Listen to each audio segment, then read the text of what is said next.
कहते भगवान चोर हैं, माखन चोरी करते हैं। बाबा के यहाँ बाल्टियों में या पात्रों में माखन हो ये सब नहीं रखा जाता था, कुंड थे, कुंड, दूध का, दही का, मक्खन का, घी का, ऐसे बड़े बड़े कुंड थे। बोले कितनी गाय? बोले 10 लाख गाय हैं। 10 लाख गाय, हजारों सेवक। अब गाय 10 लाख गाय का अगर लाख भर ऐसे ही छोड़ दो, 9 लाख गाय का दूध कितना होगा? तो वहां कोई बाल्टियों में थोड़ी था, खार, दूध दही के खार, बड़े बड़े तालाब जैसे, ऐसे घी के, मक्खन के, और रोज ताजा मक्खन निकलता था। और अकेला लाडला कन्हैया, बाबा का तो अकेला लाडला कन्हैया, और पूरे ब्रजमंडल का लाडला है, बोला वो माखन चोरी करेगा? समझो ना। अरे वहां अगर पूरा ब्रजमंडल स्नान करना चाहे तो बाबा क्या मक्खन से स्नान कर सकता है? इतना तो मक्खन दूध दही का ढेर है। हाँ, जैसे सुदामा के तंदुलों को द्वारिकाधीश पाते हुए कह रहे वाह, आज तक ऐसा स्वाद नहीं आया। यहां विविध प्रकार के व्यंजनों का भोग द्वारिकाधीश।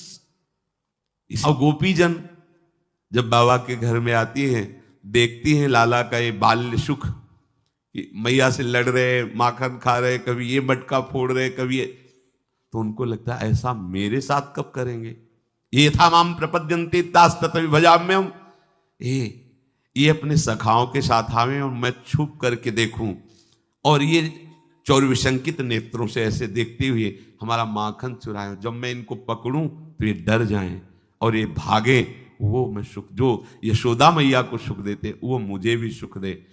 अब गाय दूर है, आज इसका सुंदर दही जमे, हे विधाता मीठा दही जमे, सुंदर मक्खन बने, और नंद नंदन हमारी इच्छा के अनुसार कल आवे और वैसी लीला करे जैसे मैया के साथ करते हैं। अब वो इतने भाव से कर रहे हैं, और महान भजनानंदी संत ही तो गोपी बने हुए, ये सब निज पार्षद। अब भगवान वैसे ही जाते जैसे उसने भावना की थी, वैसे ही लीला करते हैं। तो क्या चोरी है ये? भगवान ने आंतरिक संन्यास तो गोपियों का देख लिया।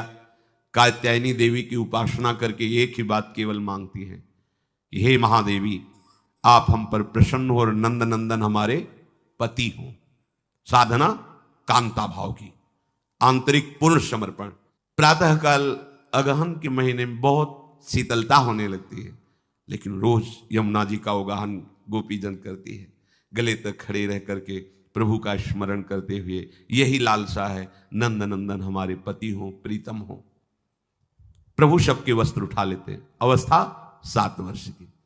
प्रभु 7 वर्ष की अवस्था के हैं। सबके वस्त्र उठाते हैं, वो वृक्ष की डाल पर रखते हैं। गोपीजनों को पता चला, उन्होंने कहा देखो तुम नंद बाबा के लाडले हो, तुमको ऐसा नहीं करना चाहिए। हम सब ठंड में यमुना जी के जल, आप दोनों बाबा से कह देंगे, कोई फर्क नहीं पड़ा। तो उनका हम आपकी दासी हैं, आपकी आज्ञा पर जीवन व्यतीत कर रहे हैं, आपको हमारे साथ है। तो जब दासी हो तो जल से बाहर निकलो। निर्वस्त्र जल में स्नान करना ये वरुण देव का अपमान है, यमुना जी का अपमान। निकलो बाहर। प्रभु चाहते हैं देह भाव रहित स्थिति, पर वो फिर भी अपने देह को ढकने की चेष्टा। प्रभु ने कहा प्रणाम करो वरुण देव को, दोनों हाथ जोड़कर। बिल्कुल सन्यास हो रहा है। हाथ उठा करके गोपीजन भगवान को ही नमस्कार करे कि इतना तो मुझे पता है सब देवताओं के स्वामी आप ही हो। ऐसे हाँ ठीक, मेरी आज्ञा में तुम्हें दोष नहीं दिखाई दिया, मेरी आज्ञा का पालन किया, इसलिए ये वस्त्र अपने। और भगवान वस्त्र उठाकर सब अपने कांधे पे रखते हैं, डाल से उठा के कांधे पे रखते हैं, मानो आज से तुम्हारा भार मैं लेता हूं। और भगवान अपने कर कमल से वस्त्र प्रदान करते हैं और समय निश्चित कर देते हैं, अगले वर्ष की शरद पूर्णिमा को तुम्हारा हमारे साथ रास होगा। सीमित मर्यादा में बंधे हुए लोग समझते हैं अरे भगवान तो न जाने कितनी हजारों गोपिका, तो अनंत भक्तों का पोषण कर रहे हैं, तुम्हें नहीं दिखाई दे रहा? तो गोपिका क्या है? अनंत भक्तों में ही तो है।